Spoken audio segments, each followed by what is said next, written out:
আসসালামু আলাইকুম।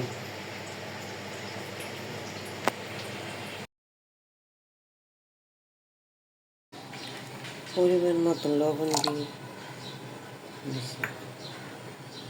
এখন ঢেকে দিই। একটি প্যানে কিছু তেল দিয়েছি। তেল দেওয়ার পরে আমি মুরগিটা এখন ভেজে নেব।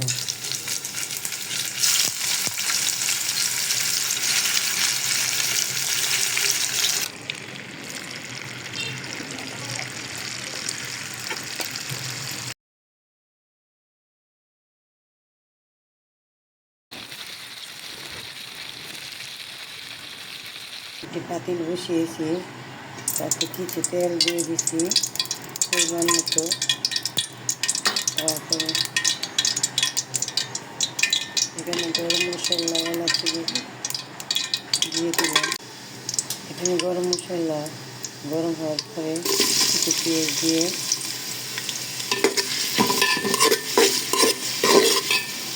কাঁচামরিচ একসাথে ভেজে নিলে অনেক সুন্দর একটা সেন্ট গরম হয়, তরকারি মজা লাগে। আমি পরিমাণ মতো লবণ দিয়ে পেঁয়াজ আর কাঁচামরিচ তাতে কিছু টমেটো দিয়ে দিলাম। টমেটো কিছু নেড়ে করে ভেজে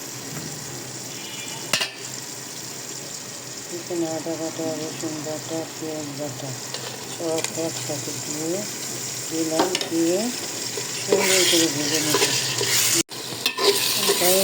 আদা রসুন সুন্দর করে ভেজে নিয়েছি।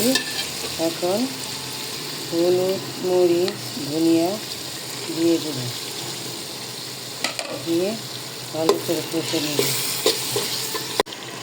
সুন্দর করে কষিয়ে নিয়েছি। এখন সেই মাংসগুলো দিয়ে দিব।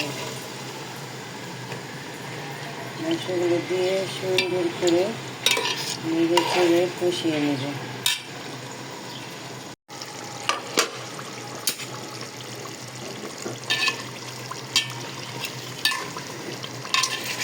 অনেকক্ষণ পর আবার আসলাম, মাংসটা সুন্দর করে নাড়িয়ে দিলাম।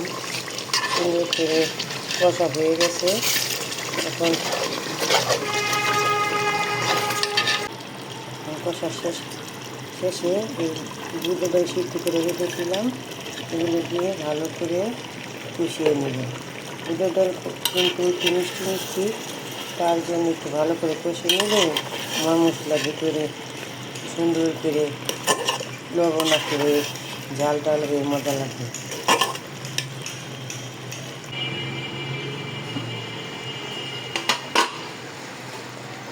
ভালো করে ডাল আর মাংস একবারে কষিয়ে নিয়ে সুন্দর করে তারপরে ডাল সিদ্ধ পানি যেগুলো ছিল সেগুলো কিছু দিয়ে দিলাম। দিয়ে তাতে পরিমাণ মতো নেড়ে সুন্দর করে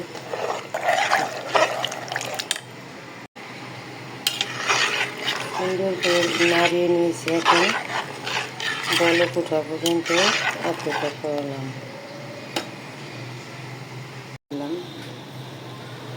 বাকি অবশিষ্ট রেখে দিলাম। এখন পরিবেশন করব।